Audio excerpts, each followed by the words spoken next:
All right. Hello, everybody. I'm going to go ahead and start our introduction for tonight. Thank you for joining us for one of our first virtual Jumpinars in a while. I think it's been at least 4 or 5 months since we've done one, and happy to reach that crowd of people who don't or aren't able to make it out to our in-person Jumpinars or might be viewing from far away. So thanks for being here tonight, and I'm excited to have Liz Trumbull and Devin Hamilton, who I'll introduce in a second. They're going to be presenting about a really important topic tonight, which is trades in construction and getting all sorts of people involved, not just young people or just figuring out connections of ways our programs overlap. And we're going to talk about a little bit about their programming and then a little bit more about the situation that is existing in our trade industry in today's time.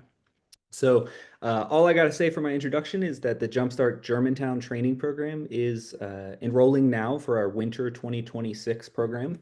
It starts on January 13th, and you can submit your application at our website, jumpstartgermantown.com. These Jump in Our series that we host are kind of like one-off sessions that cover topics we don't cover in our training program or don't have enough time to cover in our training program. So I would really love for any of you who haven't checked out Jumpstart Germantown to go to that website and apply for our training program, as well as check out all the resources we have, like previous Jumpinar recordings and other general training for aspiring real estate developers. And then also we have our Jumpstart Philly loan program. If you're unfamiliar, we finance acquisition and construction projects anywhere in the city of Philadelphia, and we're kind of made for first timers. You don't have to be a first timer, but we welcome first time developers and people who don't have much experience in the field. So that's all I'll say on that. Jumpstartgermantown.com for training and jumpstartphilly.com for our loan program. And I'm going to turn it over to our speaker. Actually, before I turn it over to speakers, I got to give some housekeeping. I'm thrown off by not being in person at our office.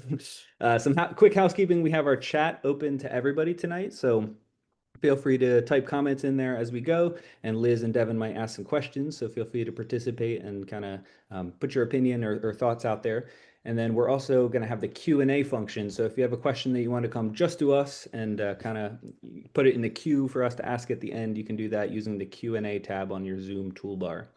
And other than that, I think we're good to go. We are recording tonight, so if you miss anything, we'll have it on our YouTube page later. And with that, I'm going to hand it over to Liz Trumbull from the Eastern State Penitentiary's Preservation Trade Center. And she's going to introduce our other guest as well, Devin from PowerCorp Philadelphia. Great. Thanks so much for the introduction, Derek. I'm going to go ahead and share my screen because we have some slides for you all tonight.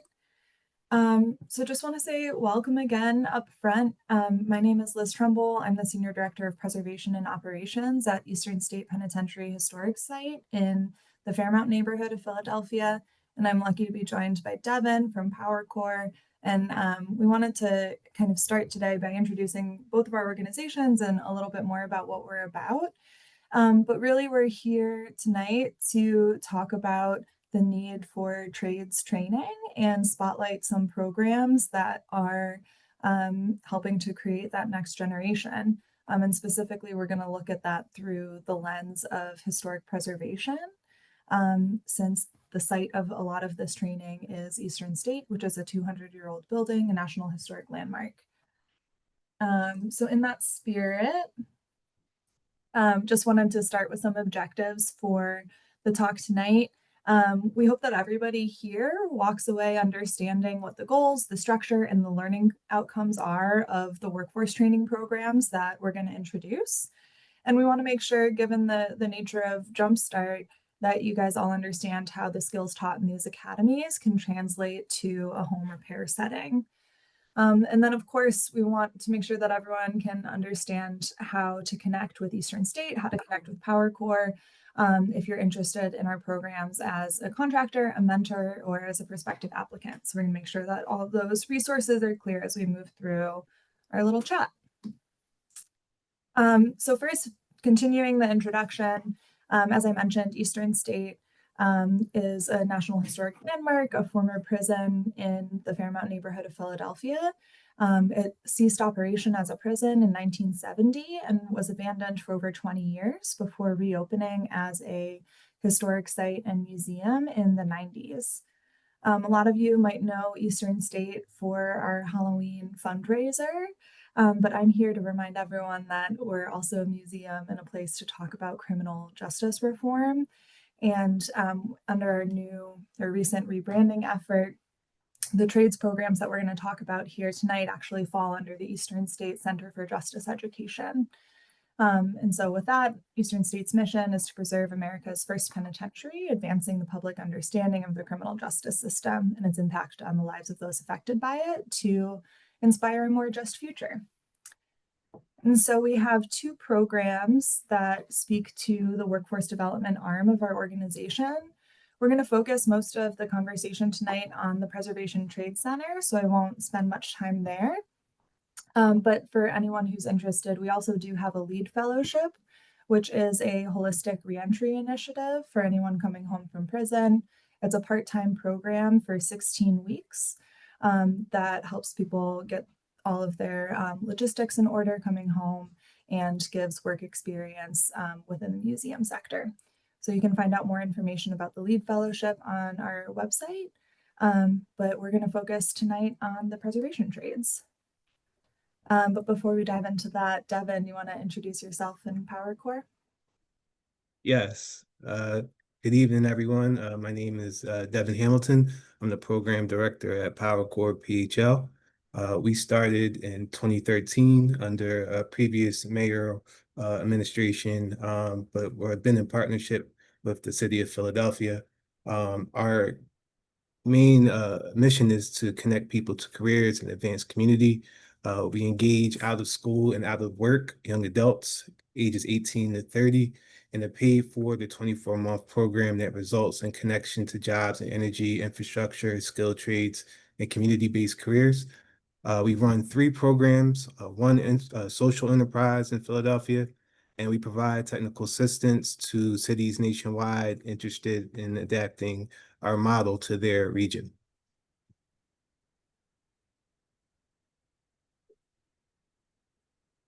So just to get more specific, our main goal is really to make communities stronger by connecting employers to talent that meet their workforce needs, by supporting a workforce that reflects our communities, and developing a workforce that meets and addresses future sector needs.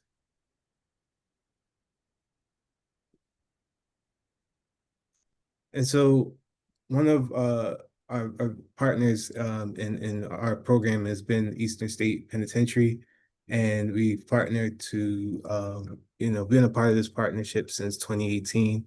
And one of the programs that was started during that time was the Preservation Trade Center, which is comprised of the Masonry Academy and the Carpentry Academy. And really the philosophy behind those is to earn while you learn pre-apprenticeship, where people who may have some experience, are looking to, get into the trades, are able to learn at Eastern State Penitentiary while getting paid. It's 4 to 6 weeks full time, and really learning from experts in the field, and being able to really try the hands-on work to get the experience and skills to be able to get into the industry.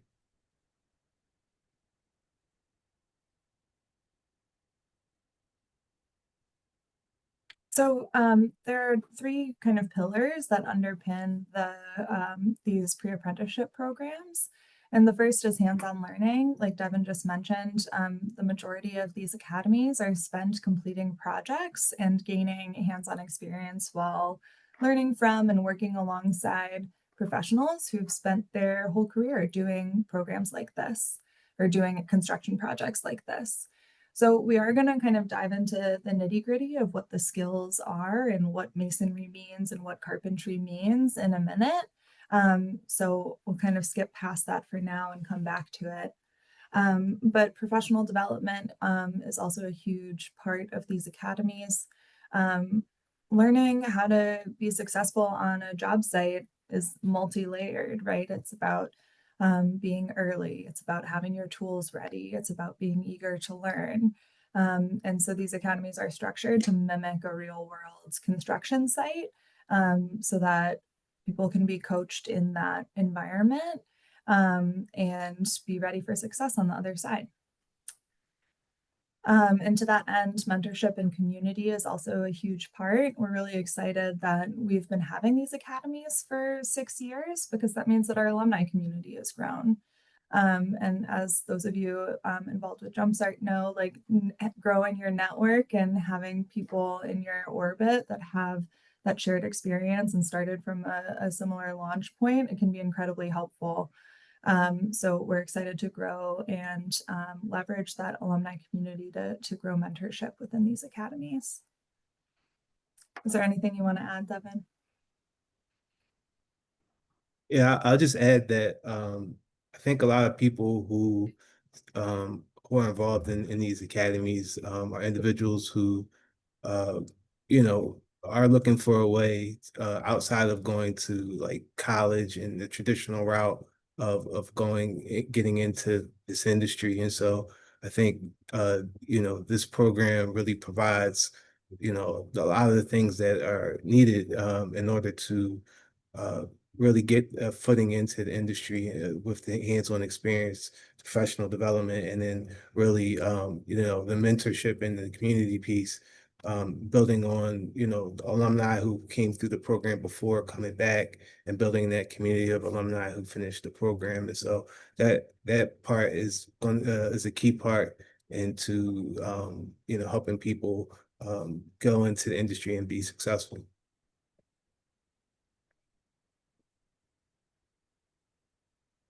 So just a couple numbers to put the program into context. But the thing that I really wanted to highlight here is the diversity of our cohorts.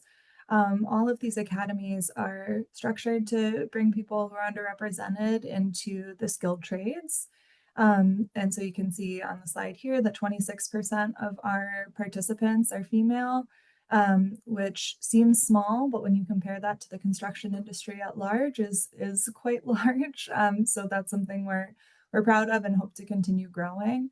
As Devin mentioned earlier, these programs are for anyone who has an interest in the skilled trades. There's no past experience required. And so the programs really start at that standing point of anyone can do this. We're going to teach the skills if you bring the mindset and the attitude. And so that's kind of the nature of our program. And we've got 100% graduation rate, which is really incredible. So for everyone on the call, we just wanted to say what are the moments of connection? What are the ways in which this can be useful for those of you working in the Jumpstart orbit? So one of those ways is that you're a contractor or you're a landlord and you want to hire graduates. You're looking for people to do hands-on work. Well, we graduate 2 to 3 cohorts of 8 to 10 people every spring that are trained in these trades. So we're going to have a link to sign up for our interest list at the end of this slide deck.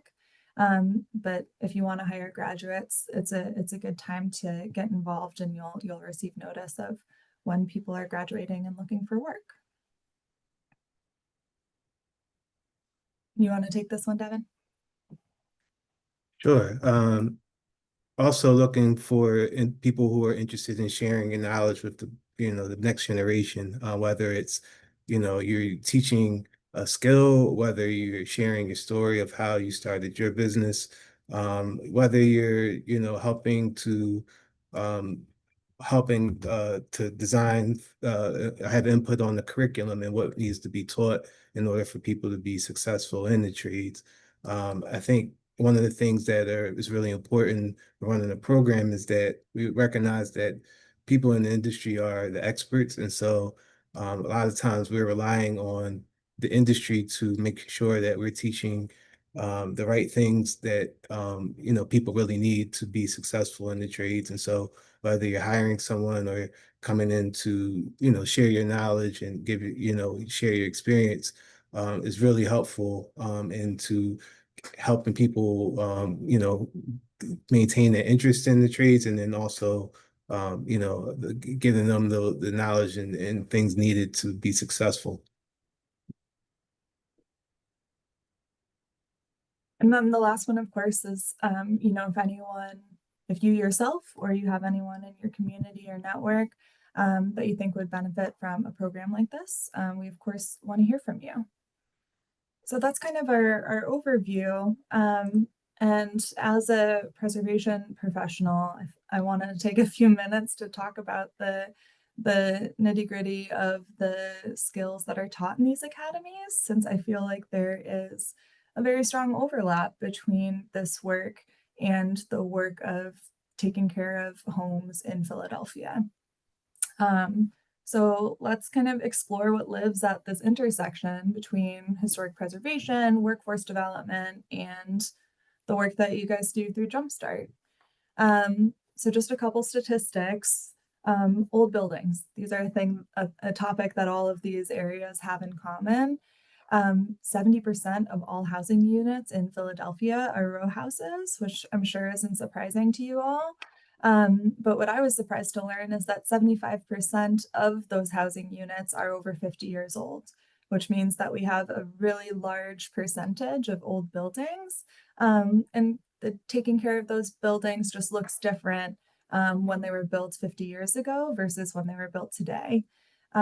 Oftentimes the materials that those old buildings are made out of, they're durable. They were built to last. All they need is a little bit of maintenance and care to last. And that's what we're trying to grow through these programs, is that maintenance-minded workforce who can repair and maintain these properties moving forward. So we know that common construction materials are brick, stone, and wood.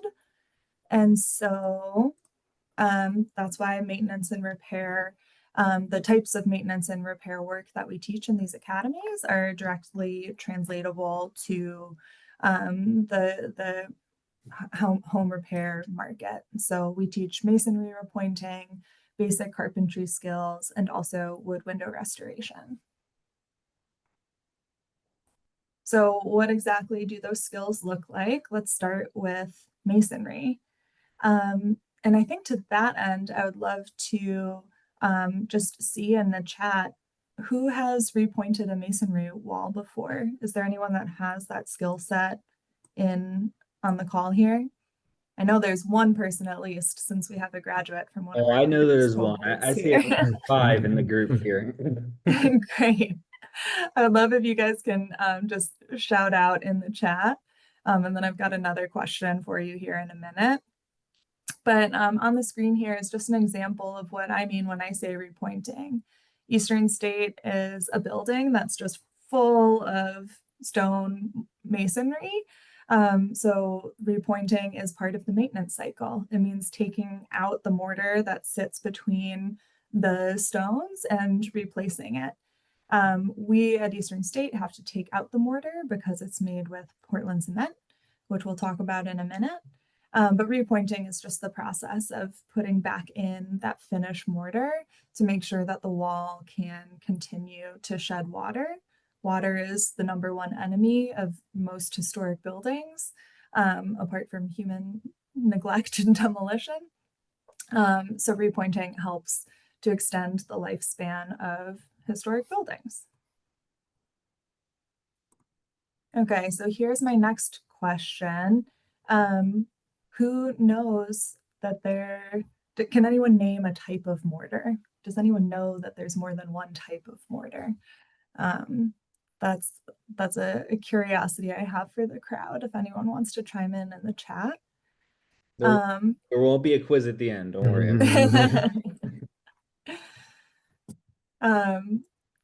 For me, at Eastern State, I already mentioned one of the answers, which is, oh, we've got a type N. That's great. Portland. All right, what else do we got? Any more ideas in the chat? Portland is great. That's an ingredient in mortar, and we'll talk about that on the next slide. All right, so there are lots of different types of mortar. All right, SMO, yeah. Okay, so Regine saw the next slide coming. There are 5 different typologies of mortar and then kind of infinite mixes within those types. There's this funny acronym. They kind of took every other letter from the phrase mason work, and that's how they named the 5 different types of mortar that you can see here. But these types of mortars have different properties that are appropriate for different types of buildings. So type M is going to be really firm. It has a really high compressive strength, but is also kind of quick setting and harder to work with potentially. Then you go all the way down to type K mortar, right? And that is a less strong mortar, but it's really kind of pliable. And it's a different type of material to work with. But the reason that I bring this up in the context of historic preservation is that the mortars that work on new construction today are not necessarily going to be appropriate for a historic building. And that's where we get into the difference between Portland cement versus lime mortar. So mortar is made of aggregate, which is a sand. It's made with water, and then it's also made with a binder. And that binder is either Portland cement or lime. If it's a Portland cement, it's going to be higher up on that like type M side of the spectrum. It's going to be really dense. Whereas if it's a lime-based mortar, it's going to be more workable and a softer material, which is often good for our historic buildings, either based on the type of stone that they're made with or the age of the bricks. And so here's an example of what can happen when you're using the wrong mortar for the type of wall that you're working with. So here you can see the mortar is so strong that it is disintegrating all of those bricks, right? A masonry wall is meant to breathe. It's meant to kind of take in a little water and shed it. But if the mortar and the masonry units aren't working together, if they aren't kind of moving and growing, expanding and contracting at the same rate, they're going to be working against each other and causing damage. And so this is an example of a situation where the mortar was far too hard for the bricks and it caused a lot of damage to the bricks. Here's another example where you can just see that the bricks are starting to erode, but the mortar itself is remaining in place. And then here's a picture of what repointing work looks like at Eastern State. So like I mentioned earlier, we use a lime-based mortar. We actually pigment the mortar a little bit, and that's because the aggregate that was used historically at Eastern State was a clay-based aggregate. They just used the soil that was on the property in the mortar. We don't put clay in mortar today for a number of reasons, but we still do pigment our mortar a little bit in order to get that clay-like appearance. Because of the different types of mortar and the kind of excitement that people had around Portland cement when it came on the market in the early 1900s, Eastern State was fully repointed with Portland cement mortar in the 20th century. And so we are slowly working to undo that. And that's why, as part of the Masonry Academy, the first step is always chipping out the old Portland cement-based mortar, which is too hard for our walls. And then we clean out the joints and put back a softer lime-based mortar that's more historically appropriate. So that's kind of the scope when it comes to masonry. And then we wanted to highlight the carpentry scope as well. So for the Carpentry Academy, there are a lot more power tools involved and there's a lot more math involved. And so we actually split the Carpentry Academy up into 2 different projects that kind of lead into each other in some way. So Eastern State has thousands of metal skylights that are rusted and have broken glass. And so the first project that we have for our carpentry students is actually building skylight covers for those metal skylights. And so this is where everyone learns how to hold a tape measure, how to read a tape measure, how to use it on the job site so that you don't look like you don't know what you're doing, because they fall over very easily, and it makes you feel much more confident when you can run that thing up to the ceiling very smoothly. So we start by just building these kind of simple frames, learning how to make simple cuts on all of the heavy machinery. And then we clad these skylight covers in plastic, we paint them, we put this little roof lid on and insulation. And then they install them in place, which means that there's roof access, there's scaffolding, there's a lot of safety components that go in to being able to do this work successfully. Everyone that's in these academies gets their OSHA 10 certificate before they start and is trained under the competent person, the foreman, who is working on the job site. So that's the first part of the academy, is getting kind of this basic overview into what carpentry and framing work is like. And then we get more into the weeds with historic preservation work.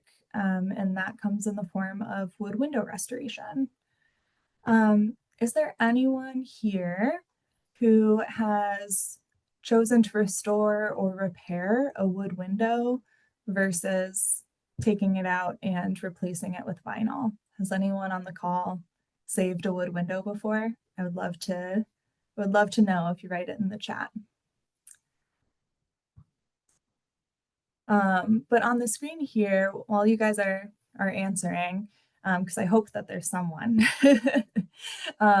but on the screen here, you can see kind of a progress picture of what it looks like to restore a wood window. So most wood windows are built with old growth wood, which is really high quality. It's very durable. A lot of our wood that we have today is made out of younger trees, and so it is softer, but that old growth wood is really a durable material.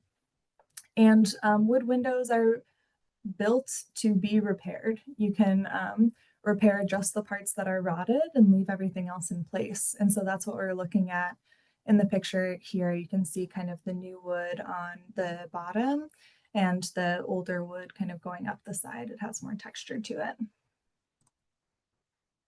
it. So there are plenty of reasons to restore wood windows, but going along with that first reason I mentioned, right? Wood windows are sustainable because you don't have to take the whole thing apart and replace it wholesale. You can just replace the pieces that are damaged and leave everything else in place. So it is pretty sustainable. To that same end, it's repairable. That's part of the design. If something goes wrong with your vinyl windows, you do have to replace the whole thing. I have 2 vinyl windows in my house, and the glass has been foggy ever since I bought it. And I looked into just replacing the 2 sashes that are foggy, and everyone that I talked to said, well, you should just replace the whole thing. And it's like, why do I have to get rid of all this stuff that is still functional just to repair this one part? And that's the beauty of wood windows, is that you can fix what's broken and leave everything else intact. A lot of people will make the argument that wood windows aren't energy efficient, but if you replace the glass to have it be a more energy efficient glass, and then if you use a storm window, it's actually pretty close to the same level of efficiency as you would have with a new window. So there are lots of reasons to keep wood windows in our old houses. And we teach all about these wood window restoration techniques in our academies. So that's kind of my historic preservation pitch, and I'm going to hand it off to Devin to wrap us up. Thanks, Liz. So I just also wanted to highlight some of our industry career training and industry academies at PowerCorp. So we have industry specific advanced training in water infrastructure, urban forestry, skilled trades, and youth work. They're all co-designed with employers and industry with the goal of transitioning graduates into career track employment into the field. They specifically recruiting now for our Skilled Trades Academy that is a feeder into PBT to PTC. And so that program is focused on HVAC, solar, energy, general construction, and connected trades. It's a 10-week paid training followed by a 10-week paid internship. And so we're looking for both partners to host internships. Also still looking for participants to be in the program. And so, like I said, we're connected to Eastern State as well, as far as some of those individuals in the general construction training would be individuals who would be in the pipeline into the Preservation Trades Center.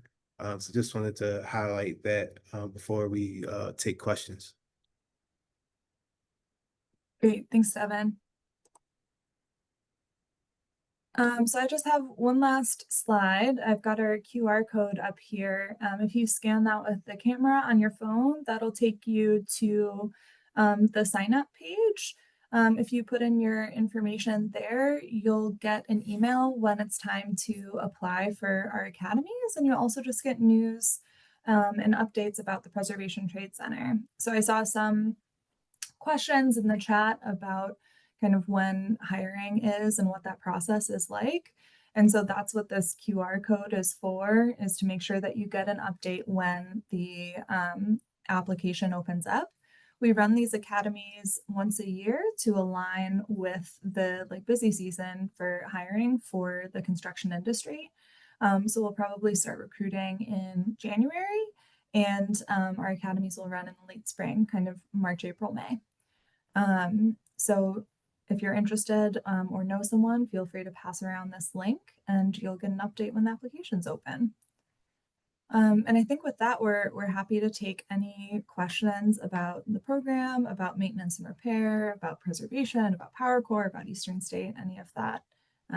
Please feel free to jump in. And Derek, if you have any queued up, we'd love to hear them.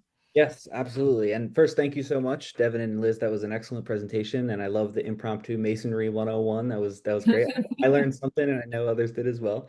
And also, I just wanted to mention, because you said in the spring you'll have your class finishing up, and we hope to see you back for an in-person JUMPinar, and we can make this a bit of a prolonged relationship, because I know there's a lot of synergy between what our organizations do. So I look forward to that, and just want to give everybody the mark your calendars for sometime in April for an in-person JUMPinar with these two great organizations.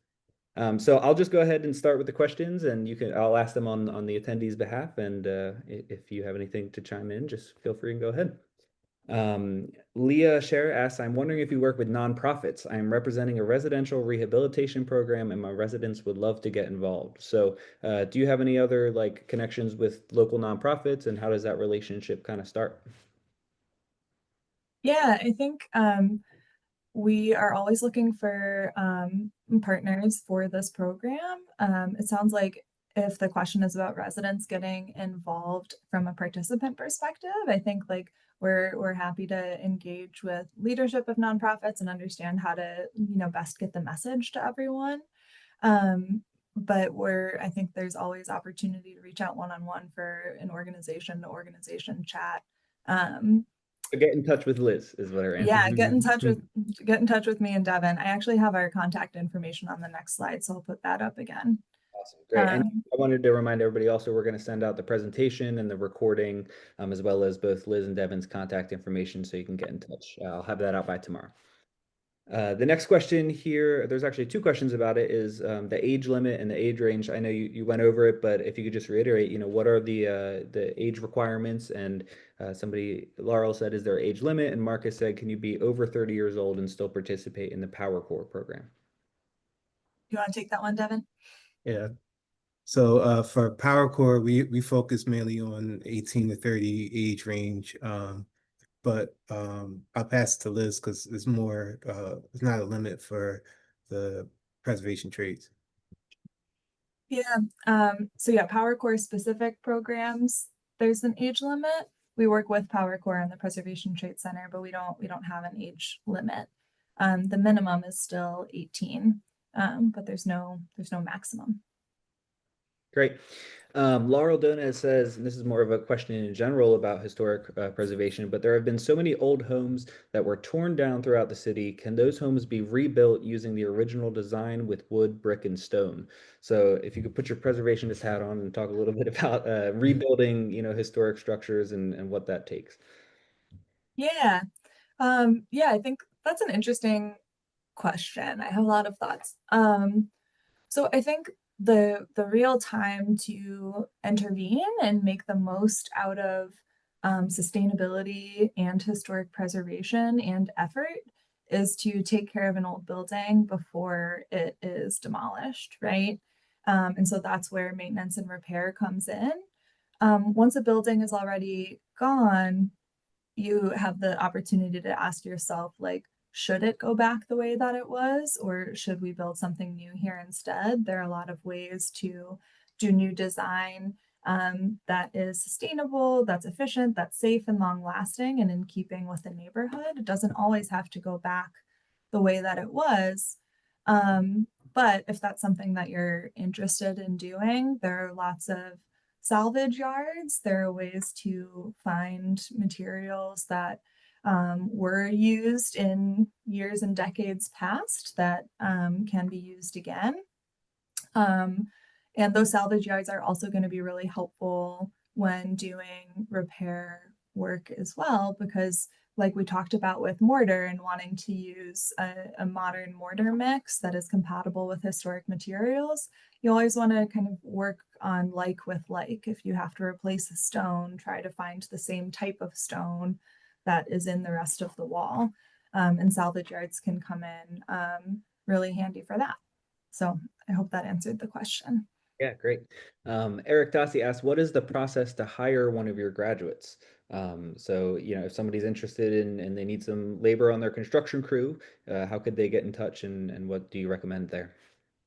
Yeah, I definitely recommend signing up via the QR code because then you'll be notified of the schedule and when people are graduating. But also, like, I love to connect with prospective employers, and I know Devin and the folks on his team do as well.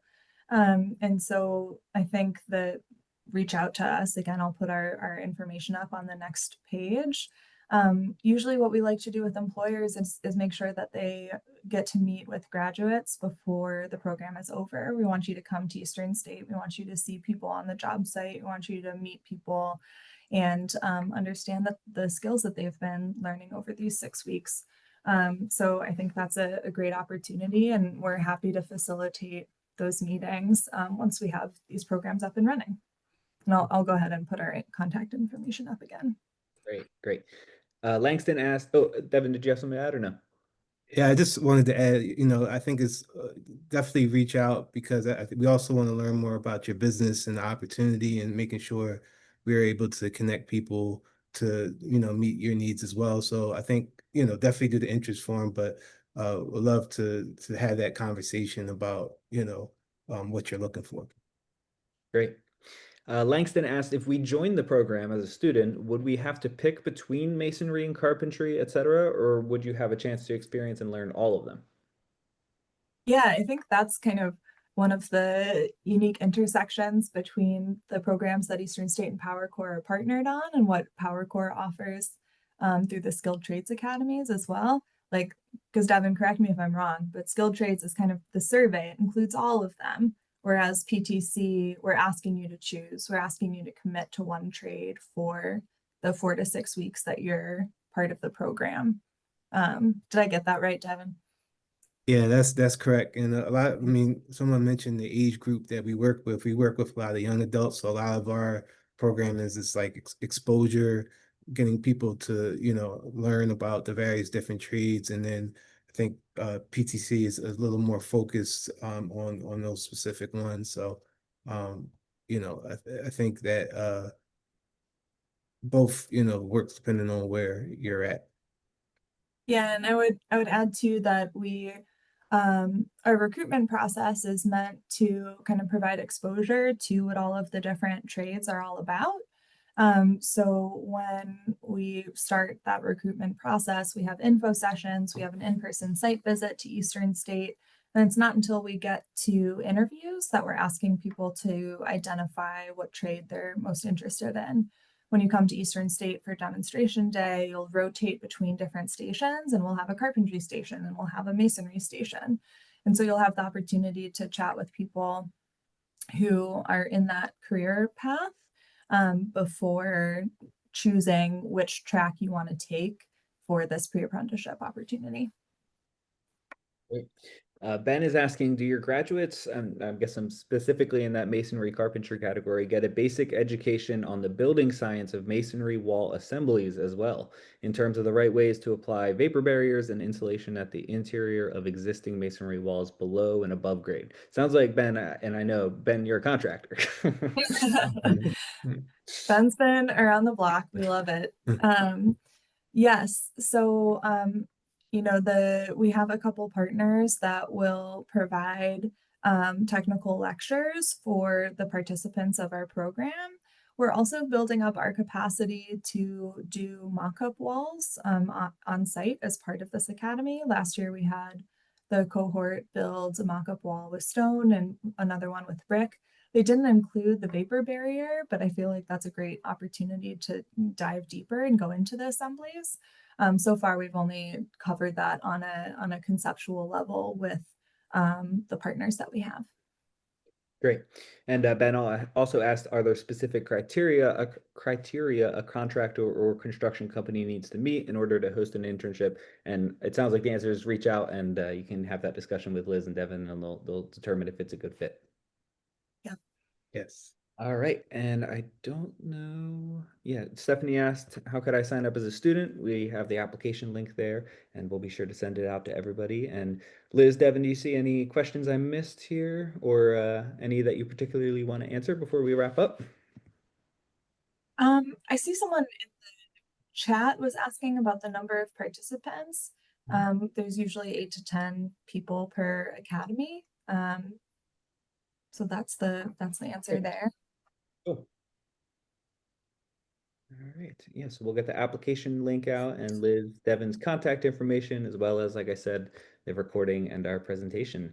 But Liz, Devin, thank you so much for joining us tonight. This was awesome, great presentation, and I'm looking forward to see how our relationship grows and get to know more of your graduates, and you can get to know some of ours. So let us know if you have any questions, everybody, and hope you have a good rest of your night. And we'll see you. I think our next event is a in-person Jumpstart think tank, and you'll see an email about that soon, and it's coming up, I think, first week of December or so. And check our events schedule at jumpstartgermantown.com. And also, just a reminder, our training program application is opened and it's filling up fast, so get that in as soon as possible, and check out jumpstartphilly.com for our loan program information. Thank you so much, everybody. Have a good night, and we'll see you sometime in the future. Thanks for having us. Thank you.